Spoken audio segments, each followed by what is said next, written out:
الحمد لله وحده والصلاة والسلام على من لا نبي بعده فأعوذ بالله من الشيطان الرجيم بسم الله الرحمن الرحيم سبحان الذي أسرى بعبده ليلا من المسجد الحرام إلى المسجد الأقصى الذي باركنا حوله لنريه من آياتنا إنه هو السميع البصير. وقال النبي صلى الله عليه وسلم لا تشد الرحال إلا إلى ثلاثة مساجد المسجد الحرام ومسجد الرسول صلى الله عليه وسلم ومسجد الأقصى. صدق الله ورسوله النبي الكريم. عطائے رب شہیدی کی عنایت مسجد اقصی تو ہے کان شرافت شرف عظمت مسجد اقصی. خدائے پاک نے فرمایا تیرا ذکر قرآن میں سمجھ سے ماورا ہے تیری رفعت مسجد اقصی. حبیب خالق اکبر نے تجھ میں سارے نبیوں کی شب معراج فرمائی امامت مسجد اقصی. فلسطینی مسلمانوں پہ مولا فضل فرمائے کہ تیری کرتے ہیں ہر پل حفاظت مسجد اقصی.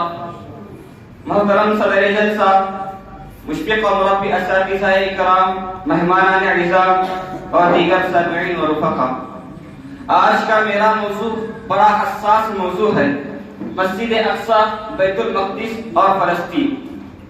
فلسطین کی سرزمین نہایت مبارک اور محترم جگہ ہے. یہ سرزمین آسمانی پیغامات اور رسالتوں کا منبع اور سرچشمہ رہی ہے. اس سرزمین پر بہت سے انبیاء اور رسول آئے ہیں. یہی وہ سرزمین رہی ہے جہاں سے معراج کی ابتدا اور انتہا ہوئی ہے.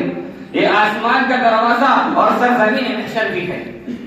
اللہ تعالیٰ نے قرآن پاک میں ارشاد فرمایا الذی بارکنا حولہ، کہ ہم نے مسجد اقصی کے اطراف میں برکتیں رکھی ہے. اللہ تعالیٰ نے پھولوں کے اعتبار سے، ایمان و اعمال کے اعتبار سے مسجد اقصی کے اطراف میں برکتیں رکھی ہے. مطلب یہ ہے کہ وہاں کے لوگوں کا ایمان صحابہ والا ایمان ہے، وہاں کے لوگوں کا یقین صحابہ والا یقین ہے. اگر اللہ تعالیٰ نے سب پوری دنیا میں سب سے اعلیٰ کوالٹی کے اگر مسلمان کسی سرزمین پر پیدا کیے ہیں تو مسجد اقصی کے اطراف پیدا ہونے والے ملک شام اور فلسطین کے مسلمان ہیں. محترم حضرات، مسجد اقصی 3 مذاہب کے نزدیک مقدس مانی جاتی ہیں. مسلمان اسے اپنا مقدس مقام سمجھتے ہیں، یہود اور عیسائی اسے اپنا مقدس مقام سمجھتے ہیں. مسلمان اس لیے مقدس مانتے ہیں کہ خانہ کعبہ مسجد نبوی کے بعد تیسرا مقدس ترین مقام ہے. مسجد اقصی حقیقت میں مسلمانوں کی میراث ہے جو تاریخی اور مذہبی حقائق سے ثابت ہے. مگر یہود یہ دعویٰ کرتے ہیں کہ جس جگہ پر یہ مسجد تعمیر کی گئی پہلے یہاں سلیمانی ہیکل تھی. مسلمانوں کے یروشلم شہر پر قبضہ کرنے کے بعد یہ مسجد تعمیر کی گئی ہے. حالانکہ قرآن پاک میں سفر معراج کے بعد میں اس مسجد کا ذکر موجود ہے. گویا کہ یہ مسجد حضور صلی اللہ علیہ وسلم کی بعثت سے پہلے بھی موجود تھی، مگر یہود اپنے باطل عقیدے کے مطابق اس کو مقدس مانتے ہیں. نیز عیسائی حضرت عیسیٰ علیہ السلام کا مقام پیدائش مانتے ہوئے اس کو مقدس مانتے ہیں. اس طرح مسجد اقصی 3 مذاہب کا متنازع مقام ہے. سامعین محترم، حضور صلی اللہ علیہ وسلم کی بعثت سے پہلے مسجد اقصی مختلف دور سے گزری ہے. حضرت عیسیٰ علیہ السلام کے دور تک مسجد اقصی پر یہودیوں کا قبضہ تھا. تقریباً 600 قبل از مسیح بخت نصر ایک عیسائی ظالم بادشاہ گزرا ہے. اس نے یہودیوں کا قتل عام کیا، لاکھوں یہودیوں کو قتل کر کے مسجد کو گرا دیا.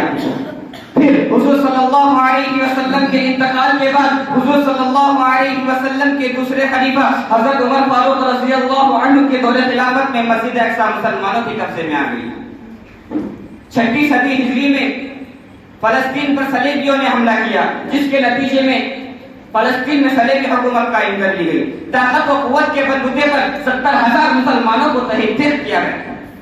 لیکن صلیبیوں کی یہ حکومت دیر پا ثابت نہ ہو سکی، بلکہ مشہور مجاہد سلطان صلاح الدین ایوبی نے جلد ہی بیت المقدس کو صلیبی پنجہ کی استبداد سے وا کرا لیا. 28 رجب 528 کو دوبارہ بیت المقدس تکبیر کی زمزموں سے گونج اٹھا. جب فلسطین کی سرزمین برطانوی حکومت کے قبضے میں آنے لگی تو اس موقع کو غنیمت سمجھتے ہوئے مکار اور شاکر یہودیوں نے اس خطے کے حصول کے خاطر کوششیں تیز کر دی. چونکہ فلسطین اس وقت سلطنت عثمانیہ کا ایک حصہ تھا تو اس کے مقابلے کے لیے قوم یہود نے ہر طرح کے حربے استعمال کرنے شروع کر دیے. سلطنت عثمانیہ کے آخری سلطان عبد الحمید کو اپنے جامع تصویر میں پھنسانے کے لیے مختلف سطحوں پر ساز باز شروع کی، جس میں بھری حکم دے کر ترکوں کو خریدا گیا. خود سلطان عبد الحمید کو لالچ دیے گئے، یہاں تک کہ یہودیوں نے سلطان کو یہ باور کرانے کی کوشش کی کہ اگر فلسطین یہودیوں کو دے دیا جائے تو ہم سلطنت کے ماتحت رہ کر سلطنت عثمانیہ کے سارے قرض ادا کر دیں گے. جواب میں سلطان نے زمین سے ایک تنکا اٹھایا اور ان کو دکھاتے ہوئے تاریخی الفاظ کہے کہ اگر تم اپنا سارا مال و دولت پلا کر میرے قدموں میں ڈھیر کر دو تو میں تم کو فلسطین کا اتنا حصہ دلا دوں گا. محترم حضرات، برطانوی حکومت نے یہودیوں کو فلسطین میں بسانے کے لیے کئی ناجائز اقدامات کیے. مسلمانوں کو بے دخل کرنا، یہودی بستیوں کی تعمیر، تل ابیب کا استحکام. بالآخر جب انہیں اطمینان ہوا تو 14 مئی 1948 کو برطانوی حکومت فلسطین سے نکل گئی. جاتے جاتے اہم مقامات، سرکاری دفاتر، ہوائی اڈے وغیرہ یہودیوں کو دے دیے گئے. مسلمانوں کا جانی، مالی اور اقتصادی استحصال کیا گیا، جس کے نتیجے میں کچھ قتل ہوئے اور اکثر ہجرت پر مجبور ہو گئے. یوں 15 مئی 1948 کو اسرائیلی مملکت کا اعلان قیام ہوا، جس کو چند ہی لمحوں میں امریکہ اور روس نے تسلیم کر لیا. یہودیوں کے ظالمانہ اور جابرانہ حملے مستقل ہوتے رہے. 1966 میں مسجد اقصی پر یہودیوں کا قبضہ ہو گیا. محترم حضرات، وہ ارض مقدسہ جسے انبیاء کرام کا مدفن ہونے کا شرف حاصل ہے، جس کے ارد گرد برکت ہی برکت کا نزول ہے، جس دھرتی پر سید الثقلین صلی اللہ علیہ وسلم نے انبیاء کی امامت کرا کر امام الانبیاء کا لقب پایا. جی ہاں، جس کے فاتح اول فاروق اعظم تھے، جس کی در و دیوار نے ایوبی کی تکبیر سنی تھی، جہاں خیر کا نور پھیلانے والے اور شر کی تاریکی میں اضافہ کرنے والوں کے درمیان آخری مگر عظیم معرکہ وقفہ ہونے کا میدان سج چکا ہے. آج تابوت قوتوں کا مسجد اقصی پر قبضہ ہے. گزشتہ 7 عشروں سے فلسطینی مسلمان جانی، مالی اور اقتصادی قربانیوں میں کوئی کسر نہیں چھوڑ رہے ہیں.